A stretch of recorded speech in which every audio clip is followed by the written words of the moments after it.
भाइयों और बहनों, राष्ट्रपति जी ने आपातकाल की घोषणा की है। आपातकाल को लगभग 48 साल पूरे हो गए। 25-26 जून की दरमियाई रात में भारत में एक अभूतपूर्व दौर की शुरुआत हुई। तत्कालीन प्रधानमंत्री इंदिरा गांधी के कहने पर राष्ट्रपति फरुखुद्दीन अली अहमद ने आपातकाल के आदेश पर हस्ताक्षर कर दिए। नतीजा देश के लोकतंत्र पर सबसे बदनुमा दाग। अगले 21 महीने नागरिक अधिकार छीन लिया गया। सत्ता के खिलाफ बोलना अपराध हो गया। विरोधी जेलों में ठूस दिए गए। उन दिनों देश में जबरन नसबंदी का भयावह दौर भी देखना पड़ा। आखिर इंदिरा गांधी ने आपातकाल लगाने का फैसला क्यों लिया? चलिए आज हम इस वीडियो के माध्यम से आपको इसके बारे में रूबरू कराते हैं। दोस्तों, भारत एक लोकतांत्रिक देश है। यहाँ पर जनता के द्वारा चुनी गई सरकार ही देश का शासन चलाती है। लेकिन जब देश में कुछ विशेष परिस्थितियाँ पैदा हो जाती है तो राष्ट्रीय आपातकाल की घोषणा भी करनी पड़ती है।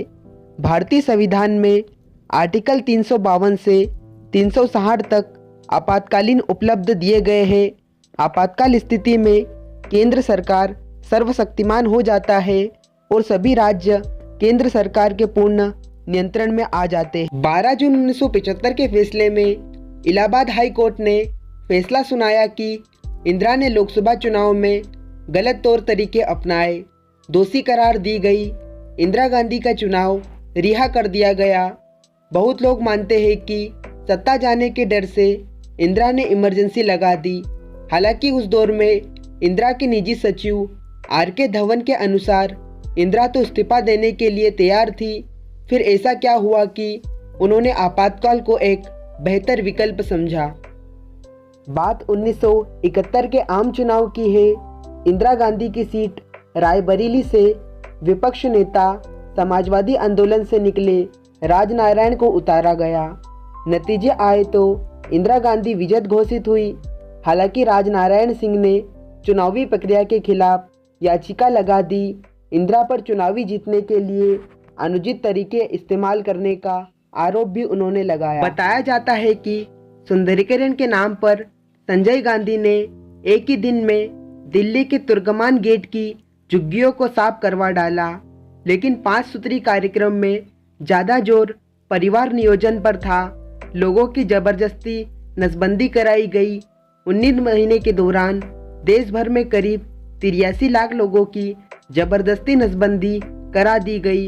कहा तो ये भी जाता है कि पुलिस बल गांव के गांव घेर लेते थे और पुरुषों को पकड़कर उनकी नसबंदी करा दी जाती थी। दोस्तों, ये कहा जाता है कि आपातकाल की योजना पहले ही बन चुकी थी। इमरजेंसी के बाद एक साक्षात्कार में इंदिरा ने कहा था कि उन्हें लगता था कि भारत को एक शॉक ट्रीटमेंट की ज़रूरत है। लेकिन इस शॉक ट्रीटमेंट की योजना 25 जून की रैली से कुछ महीने पहले ही बन चुकी थी। 8 जनवरी 1975 को सिद्धार्थ शंकर रे ने इंदिरा को एक चिट्ठी लिखी जिसमें आपातकाल की योजना भेजी गई थी। चिट्ठी के मुताबिक यह योजना तात्कालिक कानून मंत्री H.R. गोखले, कांग्रेस अध्यक्ष देवकांत बरुआ और बॉम्बे कांग्रेस अध्यक्ष रजनी पटेल के साथ उनकी बैठक में बनी थी। आपातकाल के जरिए इंदिरा गांधी जिस विरोध शांत करना चाहती थी उसी ने 19 महीने में देश का बेड़ा गर्क कर दिया।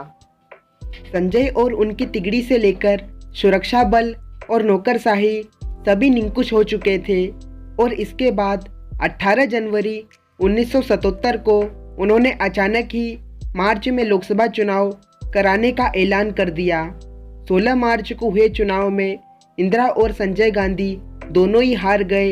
21 मार्च को आपातकाल खत्म हो गया, लेकिन अपने पीछे लोकतंत्र का सबसे बड़ा सबक छोड़ गए।